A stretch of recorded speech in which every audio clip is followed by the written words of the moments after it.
Hello ladies and gentlemen, my name is Mr. Clockwork Apple.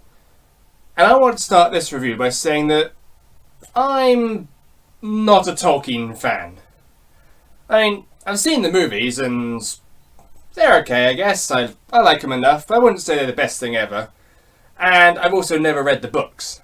The reason I bring this up is that so you understand that I came into Shadow of Mordor from an outside perspective. And every bit of praise that I'm about to give this game is very well earned.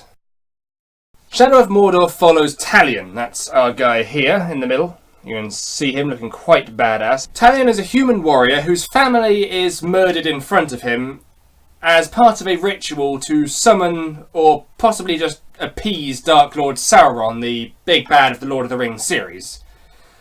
However, the ritual goes kind of wrong, and Talion finds himself bonded to this ghostly wraith creature, who is an undead elf who has lost his memories.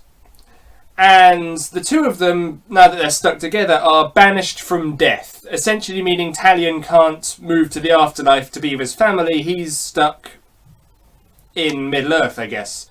Stuck in Mordor. And also, every time Talion dies again, he resurrects shortly after, just coming back to life over and over and over again. And although that sounds pretty awesome, again, it means he can't join his family in the afterlife, which he really, really wants to do. Talion just wants to die and stay dead, but because of this ritual, he's stuck, basically.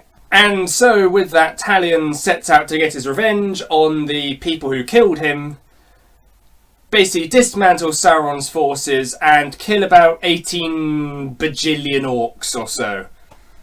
And so yeah, the story to Shadow of Mordor is pretty generic actually. There's nothing too special about it aside from the whole stuck with a ghost thing. And as I understand it, it takes place somewhere between the stories of The Hobbit and the Lord of the Rings trilogy. It's a sort of middle ground kind of place on the timeline. So the gameplay is where Shadow of Mordor really shines. The controls are a little unintuitive to start with. I found them a bit tricky to get the hang of, but once I did get the hang of them, I found the game very, very easy to control. Talion always moves where I want him to, and the combat is very smooth, even when the screen is absolutely covered in orcs. I never had any real trouble trying to get Talion to target the one I wanted. I mean, sometimes he'd get this one instead of this one, but he'd never go over and get that one, if that makes sense. It probably doesn't, but it was generally very easy. Running around the world, climbing, jumping, doing parkour, all very smooth, and it was only in the really tight corners that I had a little trouble getting Talion to move where I wanted him to. Most of the time, if I wanted him to jump off and grab that ledge over there, he'd just jump straight off and grab the ledge. Or at least the ledge near it. I never had any real trouble with platforming. And with the times I did have a bit of trouble, it doesn't matter because Shadow of Mordor has no fall damage. You can jump off the highest height and land on the ground, it's just fine, so platforming is great, as well as the combat. Progressing through the story means doing various missions and performing certain tasks to unlock more missions or upgrade your abilities, strengthen your weapons. Talion can deal with threats in one of three ways. He's got his sword, which is basically hand-to-hand combat. You'll kill most orcs in the game this way. And you essentially have to just keep the orcs away because Talion isn't very strong. He doesn't have much defences.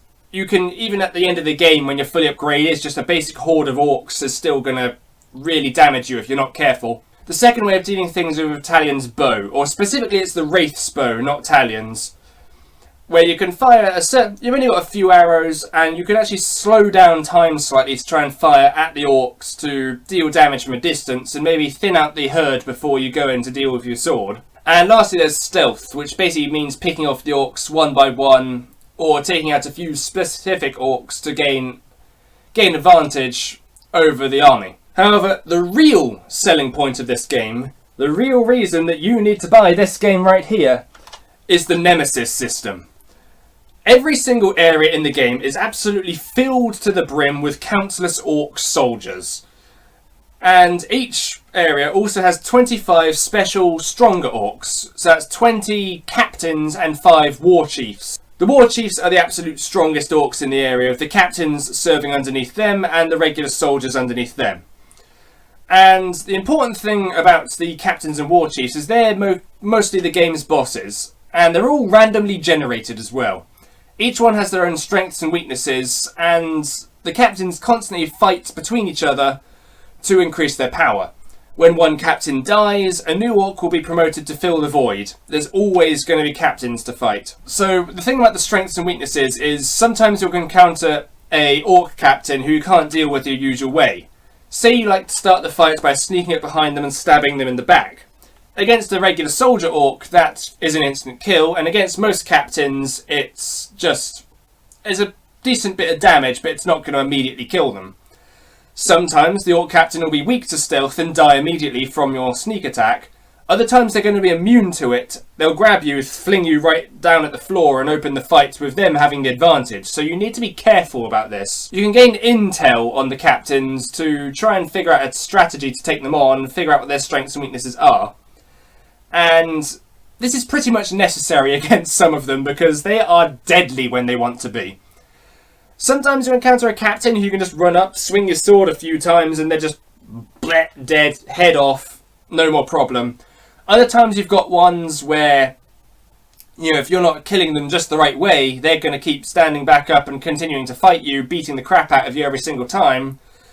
And there's others that if you don't kill them with a decapitation, they can come back to life and continue to haunt you, and they'll be even stronger than they were before. And not only that, but if some random no-name orc manages to kill you, they get promoted to captain with their own title and personality, and they'll remember the fact that they've killed you before. In fact, that's one of the best points about this game, is the captains remember everything you do to them. If you run from the fight and come back, they'll mention the fact you were a coward. If you show up riding a Caragor, they'll mention that you were riding a Caragor. If you've died to them before, they'll mention the fact that you've died and they'll mock you for it. If you show up riding a Caragor, run from the fight, come back without the Caragor, they'll mention the fact you've lost your Caragor. The captains mention everything, and it is amazing the amount of dialogue these guys have. I cannot even begin to imagine how long it took them to record all this dialogue. So ultimately, the Nemesis system means that the game world is in a constant state of flow. It's always this very organic, sort of natural storytelling, and each player will have a unique experience. Thing is, it gets even better, if you can possibly believe that, when you gain the brand ability. The Wraith will essentially place a hand on the orc's face like this, and hypnotise the orcs to fight for Talion instead of fighting for Sauron. And not only can you do this to the regular soldiers, but you can do this to the captains and war chiefs and give them commands to go and disrupt the other members of Sauron's army.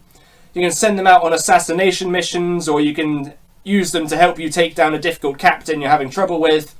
Or if they're just happening to be in the area walking past, you can activate them to get them fighting indiscriminately against whoever you want. In short, the Nemesis system is awesome!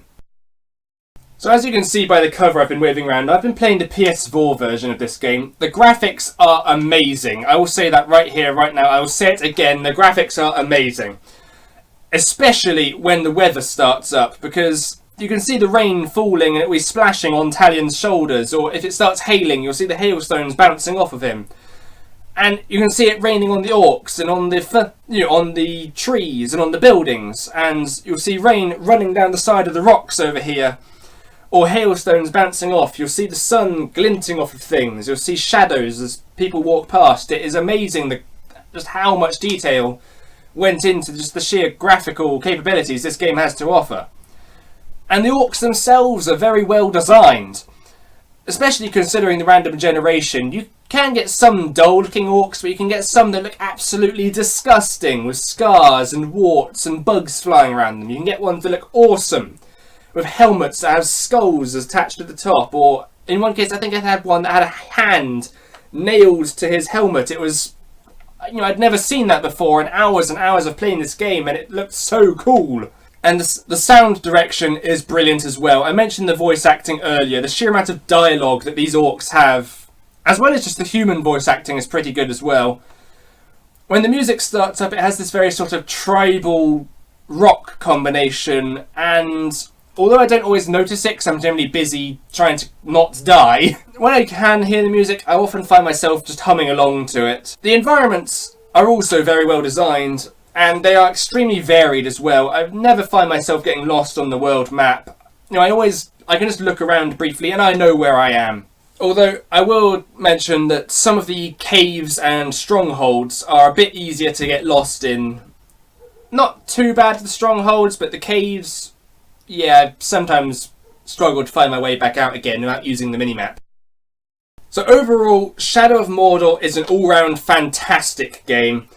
And although I managed to complete the story over about a single weekend, I have just spent weeks messing with the Nemesis system, and even after that, the game has 2 extra DLC missions with extra abilities, newer enemies, and of course even more orcs to kill. So I can definitely recommend picking up either the Game of the Year edition or buying the Season Pass to get everything you can out of this wonderful game. Although I would mention that the game isn't completely perfect. I have found that once you've hypnotised the orcs, there's not much you can actually do with them. You can't give them basic commands like telling them to follow you or target a particular enemy. You can just tell them to start fighting. You can't give them direct commands. I would have liked if I could have done that. I should also mention that you should avoid the PS3 and Xbox 360 versions of the game. They have a very simplified version of the famous Nemesis system, which is the main selling point of this game. You know, you're getting a worse version of something that is fantastic.